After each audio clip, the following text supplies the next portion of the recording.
Nominated నాన్చుడు. AICC dead లైన్లు బేఖాతరు. నాయకుల్లో కుదరని ఏకాభిప్రాయం. నిట్టూరుస్తున్న ఆశావహులట. ఈ నామినేటెడ్ పోస్టులు ఇస్తలేరట.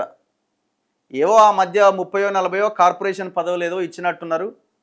ఆ డీసీసీలు ఏదో కొంత ఏదో క్లియర్ చేసినట్టు. తర్వాత ఇంకా మిగిలిన పోస్టులు చాలా పెండింగ్లో ఉన్నాయి.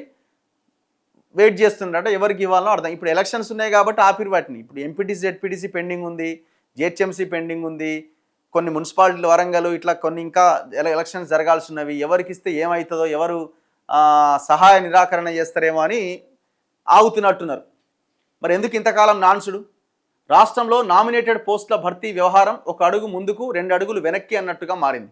కాంగ్రెస్ అధికారంలోకి వచ్చి సుమారు 2.5 ఏళ్లు గడుస్తున్నా పదవుల భర్తీపై స్పష్టత లేకపోవడం కార్యకర్తలను తీవ్ర నిరాశకు గురి చేస్తున్నది. ఏఐసిసి నేతల ప్రకటనలతో పదవులు ఆశించిన నాయకుల్లో కొత్త ఆశలు చిగురిస్తుంటే ఆ తర్వాత అప్పుడు ఇప్పుడు అని కాలయాపన చేస్తుండడంతో అసహనం పెరిగిపోతున్నది. నామినేటెడ్ పోస్టులు భర్తీ చేయకుంటే ఎవరికి ప్రయోజనమో అర్థం కావట్లేదని, ఎవరికో ఒకరికి ఇస్తే వాళ్ళైనా సంతోషంగా సంతృప్తిగా ఉంటారనే అభిప్రాయం నాయకుల్లో వ్యక్తమవుతున్నది.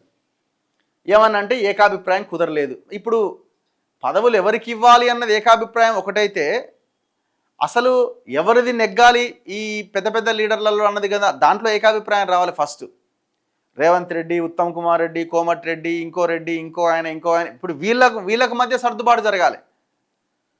సో ఇది పెద్ద సమస్య హైకమాండ్కి. ఎవరికి ఇవ్వాలి అన్నది ఒక సమస్య అయితే వీళ్ళ ఈగో సాటిస్ఫైడ్ చేయడం పెద్ద సమస్యగా మారిపోయింది. చాలా పోస్టులు ఖాళీగా ఉన్నాయి. ఆర్టీసీ చైర్మన్ పోస్ట్, మహిళా కమిషన్, పంచాయతీరాజ్ ట్రిబ్యునల్ సహా ఇంకా అనేక కీలక పదవులు ఖాళీగా ఉన్నాయి. బీఆర్ఎస్ హయాంలో కొన్ని కుల సంఘాలకు ఫెడరేషన్లు ఏర్పాటు చేశారు. కాంగ్రెస్ అధికారంలోకి వచ్చాక అదనంగా మరికొన్ని ఫెడరేషన్లు, సామాజిక వర్గాల కార్పొరేషన్లు ఏర్పాటు చేశారు. కానీ వాటిని ఇంకా భర్తీ చేయలే. 2 ఏళ్లుగా ఏదో ఒక కారణంతో వీటి భర్తీ వాయిదా పడుతున్నది. నామినేటెడ్ పోస్టులను వెంటనే భర్తీ చేయాలని, పార్టీ కోసం కష్టపడ్డ వారికి పదవులు ఇవ్వాలని ఏఐసిసి చీఫ్ మల్లికార్జున ఖర్గే, కేసీ వేణుగోపాల్ ఆదేశించి డెడ్ లైన్లు విధించినా ఇంతవరకు పోస్టులు భర్తీ కాలే. కుదురుతలేదు వాళ్ళకి అంత వాళ్ళకి పదవులు వస్తే అయిపోయాయి కదా. మీ కార్యకర్తలకి, ఈ సెకండ్ గ్రేడ్ క్యాడర్కి పదవుల గురించి తర్వాత.